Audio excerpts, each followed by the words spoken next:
مظہر عباس صاحب،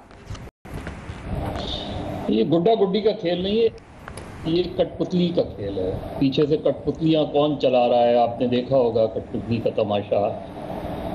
مولانا فضل الرحمان نے آج جو بیان پڑھا ہے اسے دوبارہ پڑھیں اور دیکھیں کہ وہ کیا کہہ رہے ہیں. شروع میں وہ یہ کہہ رہے ہیں کہ جب یہ فیصلہ ہوا تو اس چیز کا خیال کیا گیا کہ یہ احتیاط سے چیزیں جائیں. کیا احتیاط سے گئی؟ نوٹس. شاہد خاقان عباسی نے آ کے اس کو شو کاز نوٹس کہا، جبکہ وضاحت اور شو کاز نوٹس میں زمین آسمان کا فرق ہے. پھر مولانا یہ بتاتے، کوئی مولانا سے یہ پوچھتا کہ کیا کبھی اتحاد میں شو کاز نوٹس دیا جاتا ہے؟ وہ تو کئی اتحادوں کا حصہ رہے ہیں، بتائیں کچھ مثالیں دیں کہ کن کن جماعتوں کو شو کاز نوٹسز دیے گئے ہیں. پھر وائلیشن کیا ہوئی ہے؟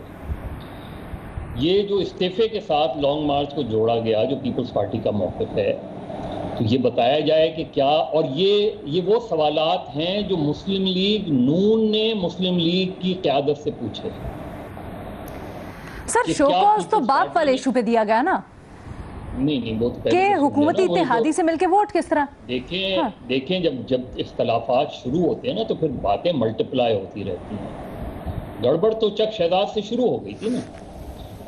اچھا چلیں، انہوں نے کہا کہ جی لیڈر آف دی اپوزیشن کا بھی تحریری فیصلہ، تو وہ ذرا تحریری معاہدہ سامنے لے کر آئیں کہ تحریری طور. اور پھر ظاہر ہے پوزیشن ہے گیلانی صاحب کے لیڈر آف دی اپوزیشن پہ مسلم لیگ نون کا موقف بالکل درست ہے. کسی بھی لحاظ سے گیلانی صاحب کو لیڈر آف دی اپوزیشن کا نہیں لڑنا چاہیے تھا الیکشن. مطلب ایک گیلانی صاحب ہیں، انہیں کیا سارے الیکشن لڑوا دیں گے؟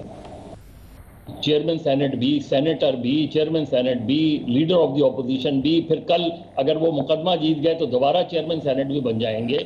مطلب ایسی کیا جو ہے وہ گیلانی صاحب میں ایسا کیا جادو ہے کہ وہ ہر پوزیشن گیلانی صاحب کو دینے کو تیار ہیں زرداری صاحب. تو وہاں تو مسلم لیگ نون کا موقف درست ہے. لیکن یہ بتایا جائے کہ یہ جو جماعتوں کا اجلاس ہوا، کیا اس کمیٹی جس نے یہ فیصلہ کیا کہ وضاحت طلب کی جائے، تو کیا اس میں پیپلز پارٹی اور اے این پی کو نہیں بلوانا چاہیے تھا؟ وہاں بلوا کے وضاحت لے لیتے آپ. کیا یہ ضروری تھا کہ تحریری طور پہ ایشو کیا جائے اور اس تحریر کی پبلسٹی بھی کی جائے؟ تو یہاں کیس جو ہے مسلم لیگ نون نے خراب کیا ہے. مسلم لیگ نون نے منظر عام پر اور شاہد خاقان عباسی کو زیب نہیں دیتا جو وہ انداز اپنا رہے ہیں. بلاول بھٹو کا جو ریاکشن تھا وہ بھی مناسب نہیں تھا جو انہوں نے، لیکن وہ ریاکشن تھا. شاہد خاقان عباسی کا ایکشن تھا کہ شو کاز نوٹس دیا ہے پیپلز پارٹی اور عوامی نیشنل پارٹی کو. اے این پی جو استعفوں کے معاملے میں مسلم لیگ نون کے ساتھ کھڑی تھی، اس کو آپ نے اس طریقے سے تک کیوں جواب دیں گے اور کیوں جائیں گے آپ؟ اور جس طرح آج پریس کانفرنس کی، اس پریس کانفرنس کی بھی کیا ضرورت تھی؟ آپ تحریری طور پہ ان کو لکھ دیتے کہ آپ کا مناسب وہ نہیں تھا.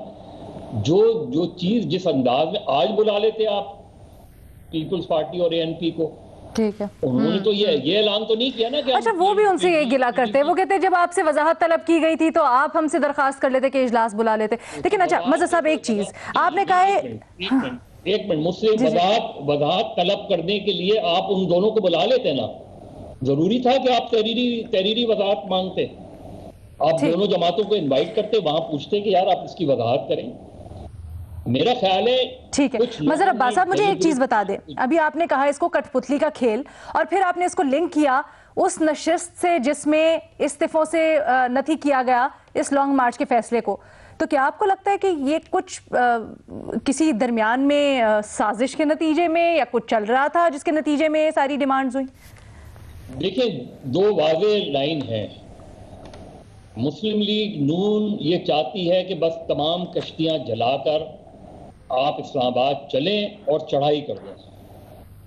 یہ جے یو آئی اور مسلم لیگ نون، نواز شریف اور مولانا فضل الرحمان چاہتے ہیں کہ آپ جائیں اسلام آباد میں اور چڑھائی کر دیں. پیپلز پارٹی کی تھنکنگ یہ ہے کہ اگر ہم یہ کر لیں تو اس چیز کی کیا گارنٹی ہے کہ اسموتھ ٹرانسفر ہو جائے گا، اسموتھ الیکشنز ہو جائیں گے، گورنمنٹ ختم ہو جائے گی. وہ یہ اپریہینڈ کرتے ہیں کہ اس کے نتیجے میں جو ہے تھرڈ فورس آ سکتی ہے. یہ ان کا غلط بھی ہو سکتا ہے، صحیح بھی ہو سکتا ہے.